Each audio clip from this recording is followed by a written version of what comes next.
Hello, it is Wednesday. It is Wednesday, July the 3rd, and this is the Greenbrier Valley Church of the Nazarene with your daily devotion for today. Today we are in the Old Testament book of Job, and we will be in chapter 42, and we will read verses 7 through 17. Here's the word of the Lord. After the Lord had said these things to Job, he said to Eliphaz the Temanite, I am angry with you and your two friends because you have not spoken the truth about me as my servant Job has. So now take 7 bulls and 7 rams and go to my servant Job and sacrifice a burnt offering for yourselves. My servant Job will pray for you, and I will accept his prayer and not deal with you accordingly to your folly.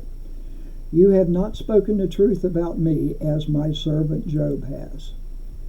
So Eliphaz the Temanite, Bildad the Shuhite, and Zophar the Naamanite did what the Lord told them, and the Lord accepted Job's prayer.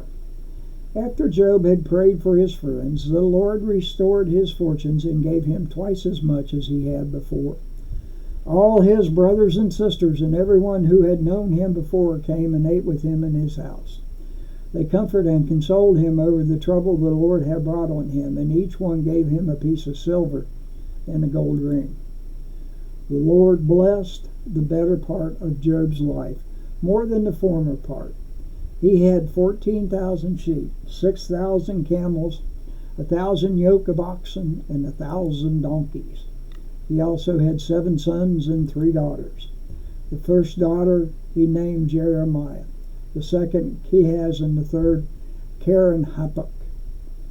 Nowhere in all the land were there found women as beautiful as Job's daughter, and their father granted them an inheritance along with their brothers.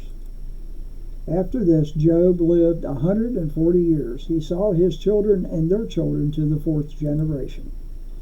And so Job died, an old man, full of years. And that is the word of the Lord. The article today is titled Moving Mountains by Lexi Sundberg. Here's what Lexi writes for us today. It can be difficult for us to remember the power of prayer. We hear about it all the time, but often we use prayer as an end to action. We say, I'll pray about that. We assume that prayer is the last resort, so our work is done. In reality, prayer is one of the most important things we can do. It should be our first action. We should think of it not as passive, but as something that can move mountains. For reasons we do not understand, God even invites us to pray as if the mind of God can change.